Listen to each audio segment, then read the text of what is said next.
بسم اللہ الرحمن الرحیم۔ جب کبھی آپ زندگی سے تنگ ہو جائیں تو یہ باتیں یاد کر لینا۔ جب کبھی خون کے رشتے دل دکھائیں تو حضرت یوسف علیہ السلام کو یاد کر لینا، جن کے بھائیوں نے انہیں کنویں میں پھینک دیا تھا۔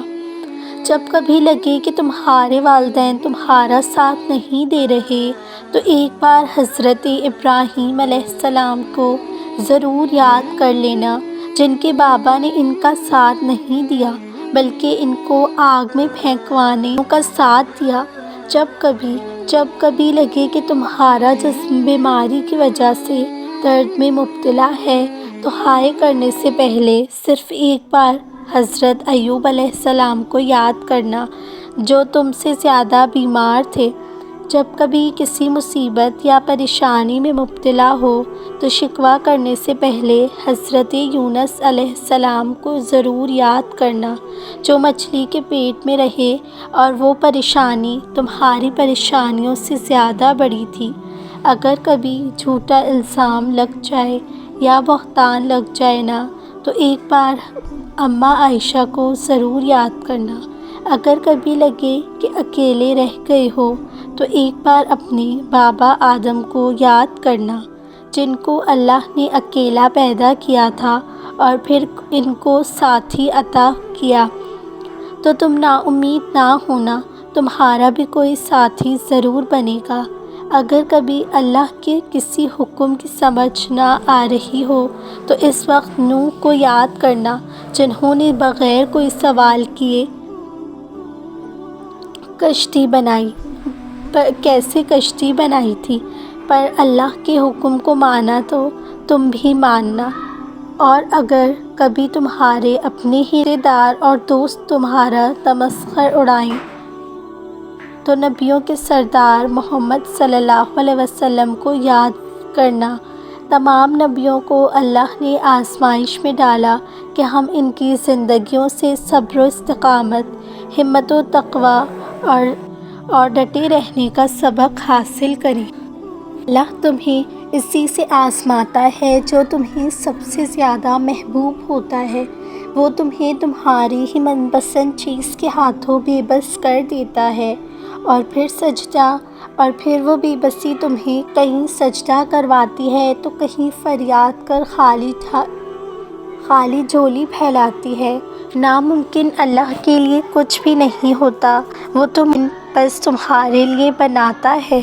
پھر جب تم مانگنے کا تسلسل نہیں توڑتے تب وہ بھی دینے کے وسیلے بناتا ہے۔ تم اپنی مرضی سے دعا نہیں کرتے، اللہ خود تمہیں تمہاری دعاؤں پر مجبور کر دیتا ہے، کیونکہ وہ تمہاری چاہ پہ بہت پہلے سے راضی ہوتا ہے۔ آزمائش تو بس بہانہ ہوتی ہے، پھر تمہارے ہاتھوں کی دعائیں اٹھنے کی دیر ہوتی ہے کہ نصیب موڑ دیا جاتا ہے۔ پھر اللہ تمہاری من پسند چیز واپس لوٹا کر تمہارے جسم کو نئی زندگی پھونک دیتا ہے۔ میں نے گر کر دیکھا ہے، یا اللہ تیرے سوا کوئی نہیں اٹھاتا، تیری رحمت سے مایوس نہیں، تجھ پر ہی تو میرا پورا انحصار ہے۔ تو سن لیتا ہے وہ بھی جو کوئی اور نہیں سنتا، تیری اسی ادا سے تو بڑا پیار ہے۔ محبت کرنے والے ہزاروں ہیں پر آخر تک تو ہی واحد سہارا ہے۔ تقدیروں کا رخ موڑتا تو تیرے ہاتھ میں ہے، ہر تیرے ایک کن پر جان نثار ہے۔ آپ لوگ سب یہ دعا سنیے اور آمین ضرور کہیے گا۔ ہو سکتا ہے کس کی دعا اللہ کو پسند آ جائے۔ اللہ نے دعا کے ذریعے ہی آدم اور حوا کو ملوایا تھا۔ یقین رکھو وہ تمہارے ادھورے قصے بھی کبھی ناممکن نہیں چھوڑے گا۔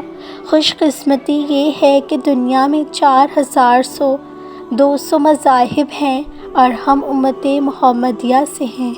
صبر کرو اور اللہ کے فیصلے پر خوش رہو، تمہیں بہتر نہیں بہترین ملے گا۔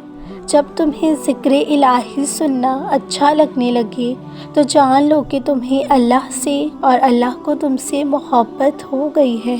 اللہ کی ڈر سے ایک گناہ چھوڑنا لاکھ تہجد اور نوافل سے بہتر ہے۔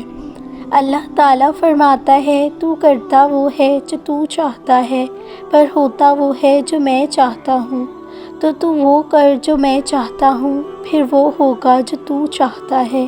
دعا مانگتی رہو، قبولیت کے فیصلے نیت اور طلب دیکھ کر کیے جاتے ہیں، اسباب اور حالات دیکھ کر نہیں۔ جب عزت اور ذلت اللہ کے ہاتھ میں ہے تو لوگ کیسے گرا سکتے ہیں تیرے معیار کو؟